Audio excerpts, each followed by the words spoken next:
Maqaa Abbaa, kan Ilmaa, kan Hafuura Qulqulluu, sadan Waaqa tokkoo. Ameen. Maatiiwwan Waaqayyoon kan jaallattan hunnis kan isin jaallatu guyyaa sanbata guddaa kanaa mana kiristaanaa Fayyisaa Addunyaatti qaamaan kan argamtan akkasumas toora hawaasaatiin sagantaa keenya kan hordoftan hundumti keessan akkam jirtu, akkam bultanii, akkam yoo nageessan. Maqaan Waaqayyoo keenya jiraataa bara baraa kan ta'e addunyaa kanaa bakka hin jirre gara jireenyaatti kan fide dabarsees immoo kan jiraatu yeroo kan uume yeroo kan isan qabanne bakki kan isan daangessine hundaa ol kan ta'e sabbata kana mana isaatti nu waamee akka sana galata isaaf ta'u nu keessaa maddisiisee akka isa galateeffannu nu taasisee ayyaana isaa hafuura isaa kan nurratti bulchee maqaan isaa bara baraan kan ulfaate nuuf haa ta'u. Akkasuma waadaa raajotaa, waadaa qulqullootaa kenneen hunda keenya nu cimsee nuyi hamma dhumaatti hin turanii hin badanii amma hin jiranu jechuurraa amma dhumaaf hafuurawwaa keenyatti ciccinee waan qabanneen dhumarrattis mootummaa isaa dhaallee akka jiraannu Waaqayyo nu gargaaru. Egaa guyyaa har'aa Wangeela Yohaannis boqonnaa 9 lakkoofsa 1 kaasnee waa'ee namicha ija jaamaa ta'ee agartuunsaa arguu dadhabee dhalatee tokko seenaa isaa ganama kana qindaasee irratti dubbise. Gooftaan keenya Yesuus Kiristoos lafa kana irratti deddeebi'ee barsiisaa ture waggaa 2000 duratti jechuudha.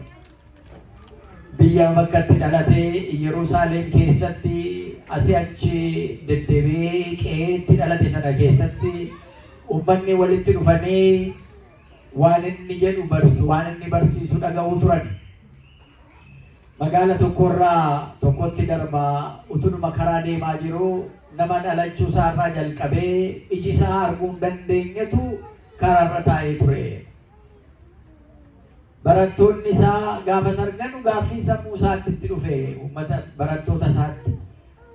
Barsiisaa jedhaniin namichi kun argaa jiru min argita miti agartuu qabu namichi kun agartuu malee dhalate jedhanii. Kanaaf wanti kun kan ta'e cubbuu namicha kanaatiin immoo cubbuu haadhaaf abbaa isaatiin maatii isaarraa dhaale sanaan iyyuu cubbuun kun ta'ee jedhanii isa gaafatan. Al tokko kan maatii ijoolleetti darbuu danda'a. Lakkii maal akkamitti ta'a cubbuullee miti yakkillee dhaala mooti abbaatu yakka sana fudhata kanaaf ijoolleetti darbuu hin danda'u kan jedhu yaada adda addaa hin deema.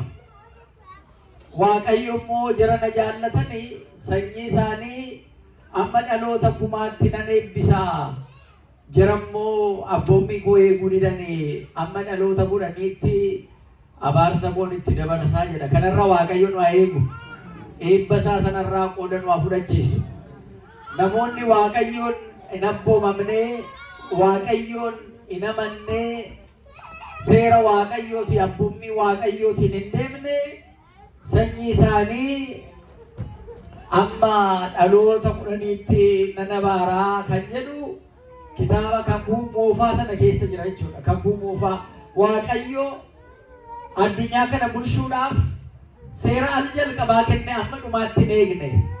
Akkuma namaa namni akkaataa inni baay'achaa dhufe kan eebbisee baay'ises Waaqayyoodha, kan uumes Waaqayyoodha.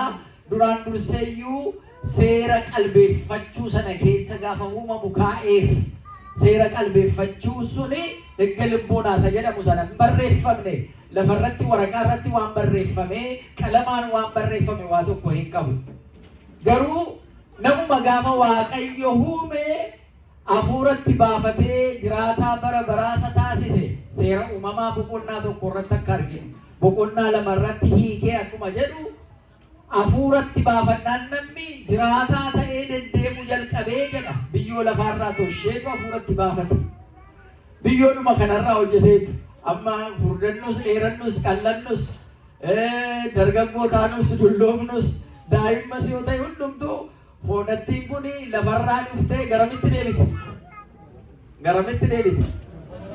Mee harka keessan mee ilaalaa hundumti keessan harka keessan quba keessan kana faa ilaalaa mee amma kun dhugaa lafa fakkaatti biyyoo fakkaatti waddatti kun mee ilaalaa ofuma ilaalaa mee ilaa of ilaalaati akkana kana akkamitti toshe Waaqayyo akkamitti diizaayinii akkanaa hojjete maal akkamitti babbareeche lafee keessa jira keessa indi jira foonitti uwwisee jira akka kanaan hojjaa keenyaan furdina keenyaan amma dandeenyu kana nu toshe Waaqayyo bareednu hojii isaan bareedu jara keenya hin bareeda hojii Waaqayyo galanni isaaf haa ta'u akkana godhee dhoqqee kanarraa biyyoo kanarraa Waaqayyo nu toshe jechuudha.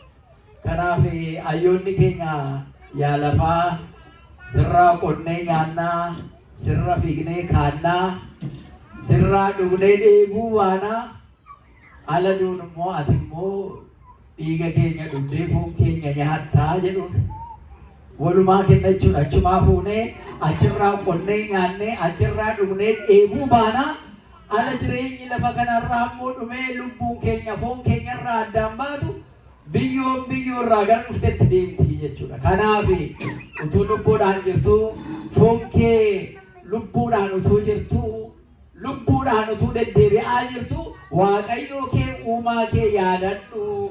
Bara lubbuudhaan jirtu bara dargaggummaa kan jedhame bara fooniif lubbuu waliin jirtu kana Waaqayyo kee uumaa kee kana yaadadhu. Yaadachuu duwwaa miti fedhii isaa guutuudhaaf dhamai amma dandeesse fedhii isaa guutuudhaaf sammuun kee waan Waaqayyo sammuu kee keessa kaa'e sana isa duraan dursee kitaaba irratti utuu hin barreeffamin utuu barsiisonni dhufanii akkana namni baay'atee barsiisaan hin jiraatin raajonni utuu ala sana ba'anii hin dubbatin Waaqayyo namuma ala uume qalbeeffataa boodee isa uumee jira jechuudha.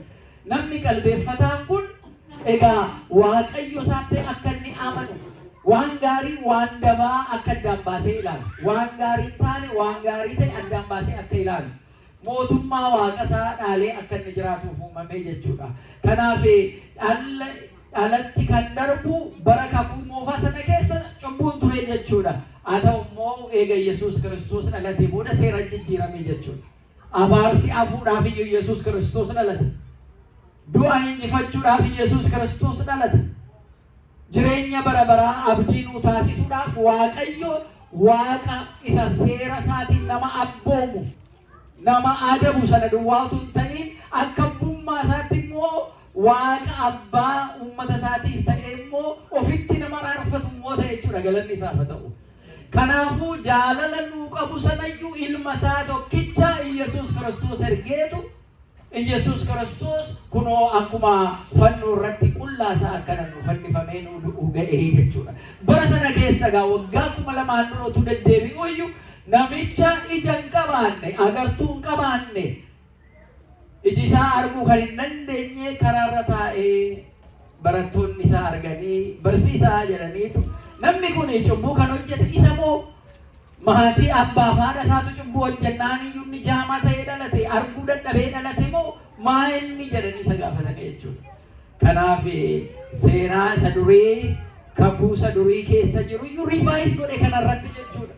Abaarsi dhalarraa akka dhalatti hin darbineef kanaan booda hundumtuu hojii isaatiin akka itti gaafatamuuf kanaaf cubbuun abbaan isaa hojjete cubbuu haadhi isaa hojjete namicha kana jaamaa ta'e akka inni iji isaa akka hin argine ta'ee dhalatu hin taasisne yookaan namni kun cubbuu isaatiin miti kan inni akkana ta'ee jedhe. Egaa maali ree ala jedhanii isa gaafatanu hojiin Waaqayyoo isarratti akka mul'atuudhaafi jedhe. Hojiin Waaqayyoo akka isarratti mul'atuuf kunoo har'a guyyaadha guyyaa kanaan deddeebi'uun anaaf ta'a aniifa addunyaa kanaati jedhe Yesuus Kiristoos. Namni kun ifa dhabee jira arguu dadhabee jira dukkana keessa jira ani immoo kan inni dhufe addunyaa kanaaf ifa ta'uudhaafi kanaafuu yeroon yegguu jiru guyyaan yegguu jiru hojjechuun naaf barbaachisaadha. Isiniifillee yeroodhaan hojjechuun waan tokko yeroo qabdanii waan tokko daftanii xumuruun isinirra jira. Yeroo isin hojjechuu hin dandeenye dukkanatti isinitti dhufaa jedha. Dukkanni yeroo dhufu immoo waa hojjechuu hin dandeessan. Gatii kanaa yeroo waa hojjechuu dandeessanitti galateeffattanii daftanii hojjechuu yeroodhaan xumuru jechuudha. Yeroodhaan hojii xumuru waan Waaqayyo nutti kenne waan hojjechuu qabnu yeroodhaan har'aan hojjennee dafnee xumuruu maaliif yeroo sana dabarsinaan yeroo itti aanu immoo kan biraadha jechuudha nuu kennamuu dhiisuu danda'a jechuudha. Eega kana dubbatee booda Yesuus Kiristoos hancurasaa lafatti tufee gororasaa jechuudha lafatti tufeetu awwaara yookaan biyyoo sanaan makee laaqee oddoo ijasaa sanatti dibee isa booda dhaqiitti saliyoomni itti dhiqadhu jedheen Yesuus Kiristoos. Namichi kun ilaalaa tokkoffaa achi ka'ee hin deemu. Namni saliyoomeessa akka jirtu iyyuu nama beeku miti. Namichi kun garuu fayyina isaa sana keessatti ga'ee akka inni qabaatuudhaaf iyyuu ga'ee isaa mootti dhaqiitti saliyoomii sanatti dhiqadhu jedheen. Bishaan kan uume galaana kan uume isuma fayyisuu hin danda'a. Garuu Waaqayyo al tokko tokko ga'ee keenya nurraa barbaada. Maal akka nuu keessatti contribution isa jennu sana guddateef xiqqaateedhaaf miti jechuudha. Ilaalcha keenya jalqabee yaada keenya jalqabee fayyuu barbaachuu keenya sanallee Waaqayyo hawwii keenya ilaalaa jechuudha. Waan hawwitessi ta'aa jechuudha. Waan barbaadde argattaa jechuudha. Waan balbala ati rukuttee sii banamaa jechuudha. Kana ta'uudha baannaan garuu Waaqayyo iyyuu sammuu sii kennee jira. Amma gara isaatti deemtee kanan barbaadan jennetti kanas ta'uu danda'a, kanas ta'uu danda'a. Kanuma ta'e ta'u yoo jette kanuma ta'e ta'u siin jedhannis.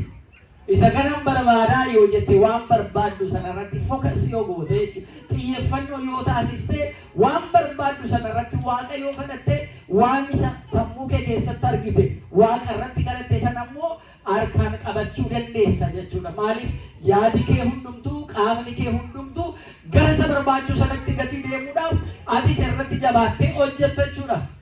Ati irratti jabaattee Waaqa kadhattee irratti jabaattee hojjettee isa irratti yaadde sana Waaqayyo sii kenna jechuudha.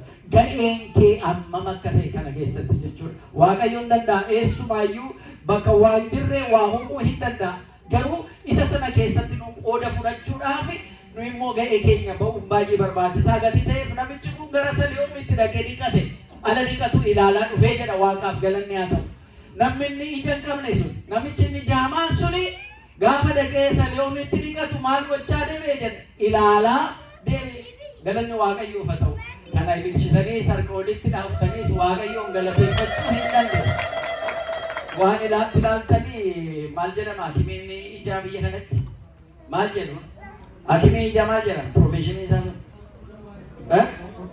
ortoped ortopologist jedhanii profeshinii isaa namicha doktorroo ortopologist egaa kan miila akkamu jechuun kan miila akkamu biyya kanatti ija akkamu miti ija yaala kan garaacha kana akka yaalu mataa kana immoo hin yaalu miti profeshiniin adda addaati biyya kanatti jechuudha. Biyya kana keessatti yoo ija dhukkubsattan namicha ijaan specialize godhe sana doktaricha sanatti iyyuu isinii kennama jechuudha. Ija dhukkubsattanii nama taatanii egaa nama miti hundumti keenya miti. Maaliif biyya kanatti immoo sareen mana keessaas doktara qabdi gadi ta'e. Adurreen mana keessaas immoo doktara qabdi. Gabii kana iji adurree mana keessanii yoo dhukkubsatte qabattanii doktara ija keessanii bira geessitan. Inni immoo kan addaati jechuudha. Gatii kanaatiif onnumtuu profeshinii isaatiin hojjeta. Amma Yesuus Kiristoos namicha kanaan nama iji isaa waa tokko argaa hin jirredha. Gatii kanaatiif nama kanaa ija isaa nama hin qabaanne hancuura isaa lafatti tufee dhoqqee kana biyyoo kana bukeessee jatti dhibee dhaqeetti dhiqadhu kottuu jedhee. Kana keessatti waan baay'ee argina jechuudha. Inni jalqabaa saliyoom lamti jedhamte bishaan qulqulluudha. Bishaan ganamaati. Bishaan qulqulluu bishaan ganamaan kun sabala isa jennee waamnu sanaa jechuudha. Bishaanuma maqaan Waaqayyo irratti waamamu Waaqa irratti ala galateeffannu bishaan innumti yaa'ullee maqaa Waaqayyo irratti waamnee alatti cuubamnu fayyina Waaqayyo irratti illee nu fayyisuu danda'a. Galanni isaaf haa ta'u. Maaliif bishaanuma. Saballi bishaanii yoo ana namoonni tokko jedhan eeyyee nu muka hin jenne jara keenyaa jennaan jechuudha. Muka jenneerra, sibiila jenneerra, biyyoodha dhagaadha jenneerra. Hin jenne miti. Bishaanuma sirriidha. Bishaan sun garuu adda kan isa taasise sagalee Waaqayyo maqaa Waaqayyo kan itti ulfaa'ee, kan itti waamamee, kan itti galateeffatame gadi ta'e. Gadi kanaaf bishaan sanarra immoo bulee Waaqayyo fayyisuu danda'a gadi ta'eef sani'oom kuni dhaqamee bakka cuubamee itti fayyuu danda'eera namichi kuni jechuudha. Kanaaf amma ana baay'ee lafa saballi jiru bishaan jiru sabala kana lafa burqee jirutti namoonni dhaqanii dhiqatanii fayyanii rakkina isaanii sana keessaa adda ba'anii deemu. Al tokko kuni akkaataan taaneen ala hiikamuun argina. Namoonni ala lafa barbaadanu ala itti naannoo sanatti buufachuudhaaf jiraachuu barbaadanu keessumaa qeessonni jarra akka kooti lafa bataskaanni jiru qeessonni buufatanii jiraatu gatii ta'eef diyaaqoniin jiraatu gatii ta'eedhaaf yoo seeraan lafa gaafatanii namni jaraa kennu jiraachuu dhiisuu danda'a. Gatii kanaatu dhuma deemanuu ganama la bishaan iddoo tokko arganu yookaan immoo bishaan burqellee yoo ta'e gaariin al tokko tubboo bishaanii dhoosaniitu kunoo asii saballi burqee jedhaniitu immoo namatti burjaajessan jira. Kun sirrii miti. Kun sirraachuu qaban akka kanaa nama burjaajessanii maqaa amantiillee xiqqeessaa adeemsa amantiillee xiqqeessaa sammuu namaa keessaallee ulfina amantii sanaa qabnu burjaajessaa jechuudha. Kun sirrii miti waan sirraa'uu qabu jechuudha. Kanarraan kan hafe garuu saballi durumaa kaasee namni dhukkubsate dhaqee itti cuubamee maqaa waaqayyootiin fayyee deebi'a. Inni kun immoo yoo maaliyyuu ta'e kan itti fufuudha kun jechuudha. Namni ittiin fayyaa jechuudha. Wangeela Yohaannis boqonnaa 9 irrattis kana argannu isuma kana jechuudha. Namni sun eega dhaqee cuubame booda ilaalaa deebi'ee jedha. Ifa argee deebi'ee nama ajaa'iba nama gammachiisa. Yegguu kana namoonni naannoo isaa jiran maatiin isaa hiriyoonni isaa dhufanii selebireet godhanii namni kun hin fayyee jedhanii eenyutu isa fayyise jedhanii hin gammanne jara keenya. Nama akka kana maal godhani jarri Ayuudaa namichi kun namicha isa ija jaamaa ture miti isa karaarra taa'ee kadhachaa ture sana isa nuyi gargaaranii ture miti isa tuyyuu argaa dhufe akkamitti arge waliin jedhanii amachuu jalqaban. Namichi sammuu isa mitennaan isa akka ta'e baran akkamitti argeree jedhanii isa gaafatan. Akkamitti argitennaan namicha Iyesuus jedhamutu na fayyisee jedhee. Lakkiin dhimma nama fayyisuu hin danda'u. Akkamitti nama fayyisa? Inni nama fayyisuu miti nama burjaajessaa jira. Magaala keessa kunoo nu burjaajessaa jirananiitu hangafoonni lubootaaf barreessitoonni Ayuudi jechuudha. Jara uummanni gaggeessanu lakki inni fayyisuu hin danda'u. Lakki kun sirrii miti jedhaniitu gara lafa murtiitti kennan mukraabii isaaniitti ol geessanii jedha.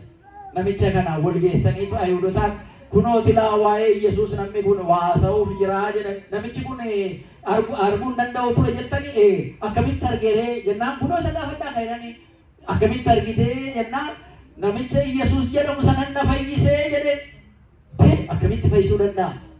Akkamitti fayyise? Ani gaa isatu hancuura isaa lafatti dibee biyyoo sana fuula kootti dibee dhaqee dhiqadhu dhaqee dhiqadhee argaan deebi'ee akkanan beekaa waa'ee namicha kanaa immoo ati maal jettannaan nabiyyiidhaan jedhee jechuudha. Akkamitti namni kun nama cubbamaadha jedhan kan ta'ani. Guyyaan inni si fayyise sun guyyaa yoo miteedhaan immoo keezii kan biraatti develop godhan jechuudha. Namichuma dhiphisuudhaaf jechuudha. Keezii kan biraa akkamiin namichi kun guyyaa kam si fayyise gaafa inni qoratan guyyaa sanbataati. Akkana kunoo nama waaqa biraatu dhufe akkati nama waaqaati jettuun kun utuu waaqa biraa dhufe sanbataan waan hojjetinaa jedhaa miti. Akkamitti nama iji isaa jaame kana fayyisaree guyyaa dhabeetu guyyaa jaa'oo waan hundumaa hojjechuu danda'a. Guyyaa sanbataa kana akkamitti hojjetedhanii kanaan Yesuus Kiristoos himachuudhaaf ka'an. Lakki namichi kun ammayyuu ija isaatiyyuu banamee argaa jira malee lapheen isaa qullufamaadha. Dhaqaatii mee maatii isaa waamaa jedhanii maatii isaatti immoo ergan maatiin hin dhufan. Maaliif waamamne ala jedhu ilma keessantu karaarra taa'ee utuu kadhachaa jiru Yesuus Kiristoos achi gaafa inni darbuyyuu yeroo kana fayyise ija isaa. Kanaaf amma Yesuus fayyisuu hin danda'u. Namichi kun ilma keessan immoo ilma keessan miti jedhanii machaa jiru. Mee dhaqaatii waanuma isin gaafatan achuma lafuma jarri murtii kennan sanarraa hubadhaa jedhanii gaafa wal dhaqanii lafa murtii isaanii dhaabbatan. Jara maatii isaaniiti maatii isa kanaa ilmi kun kan keessanii jedhanii gaafatanii eeyyee kan kee. Amma cross check gochuudha gaaf namni sun abbaan isaa eenyummaa isaa sirriitti hubatanii jechuudha maatii isaa. Isuma sinarraa dhalate sanaa isa ija jaamaa ta'ee agartuu dhabee dhalate sanaa ilmi namaa dhaabbatee jiru eeyyee isa. Ofi akkamitti argeree jedhanii isa gaafatanii jechuudha. Isaanin gaafatanii maatii gaafatanii. Maatiinis abshaala ta'uun oolle ala sana ilaamee jedhaniin Noi ilma keenya ta'uusaa namni fuulduree dhaabbatee jiru kun hin beeknaa. Namni kun ala dhalatee ijaan qabuu ture kanas hin beeknaa. Amma immoo kunoo si fuulduree dhaabbachaa jira. Iji isaas argaa jira. Umuriin isaas immoo gaafa dhalamu waa ofiin haasa'uu ragaa ba'uu nama danda'udha. Eenyu akka isa fayyise garuu suma yoo gaafattan wayya malee nu achiin turre jedhaniitu firdii sana jalaa ba'anii jechuudha miliqan jechuudha jarris. Maaliif utoo irra goranii immoo waa'ee Yesuusii dubbatanii jarris achi ari'atamuudhaaf jiru. Hawaasa keessa ari'atamuudhaaf jiru. Daboodhaan itti duulamee itti murteessamuudhaaf jira. Kanarraa ba'uudhaaf jedhanii jarris kana jedhan. Isa booda namni kunis akkamitti fayyitee jennaan maal sila sinitti beemiti? Namicha Yesuus jedhamutu ancuura isaa lafatti tufee gorora isaa sanaan ija kootti ni dhaqiitii niqadhennaan saleemuu itti niqadheetaniin iyyuu argaa deebi'e. Amma siranii bitanii na gaafattanii tarii isin barattoota isaa ta'uu barbaadanii jedheen isatti deebisee jechuudha jedhumatti.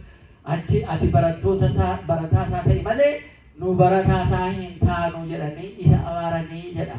Waan gaarii hojjechuudhaaf abaaramuun durumaa kaasee sirna Ayhuudota keessa kan turedha jara keenya.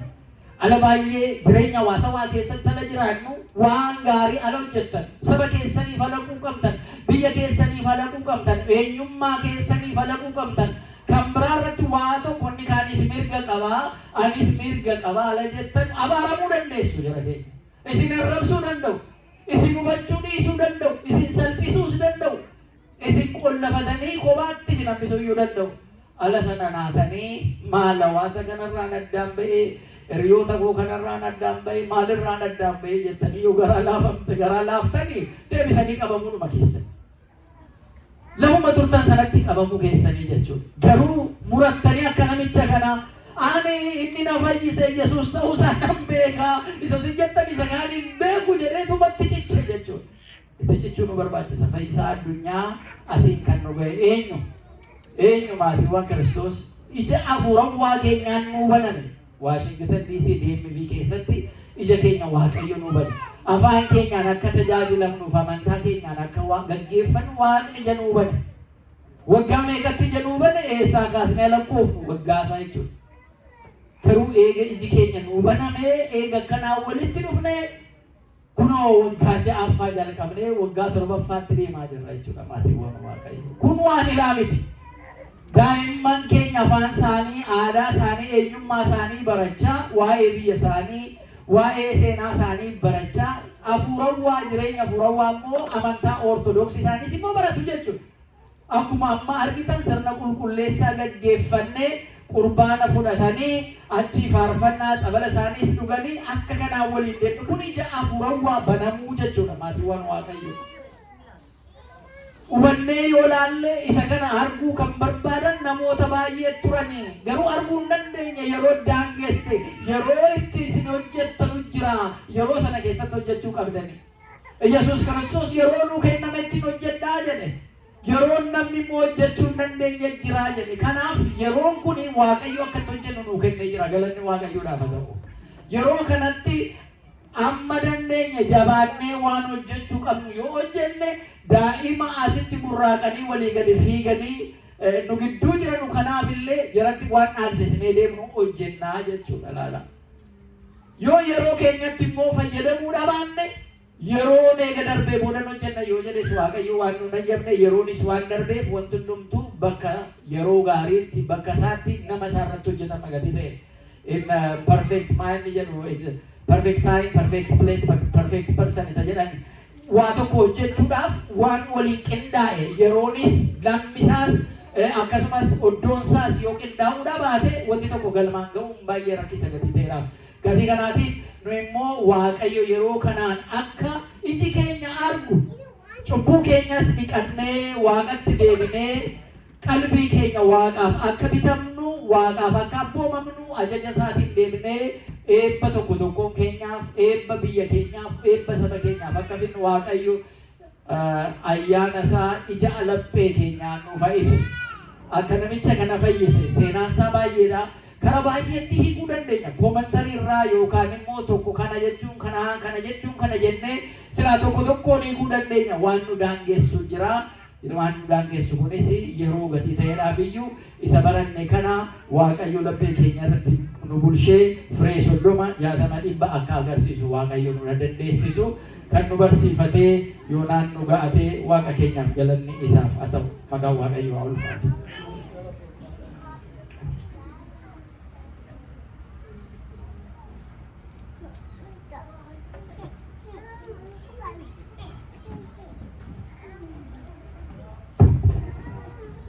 Waaqa nu barsiifatee Waaqa nu gorfatee galanni guddaan haa ta'u. Abbaa keenya Waaqayyo abbaa keenya irra bulee nu barsiiseera. Abbaa keenyas wangeela keessaa caqasanii waan hunduma isaanitti himaniiru. Waaqayyo abbaa keenyaaf sagalee jireenyaa sana dhageessisu. Sagalee jireenyaa sana dhageessisu. Sagalee jireenyaa sana dhageessisu. Waaqayyo hunduma keenya dhageenyee kan ittiin fayyadu nama ta'u Waaqayyo nu haa taasisu.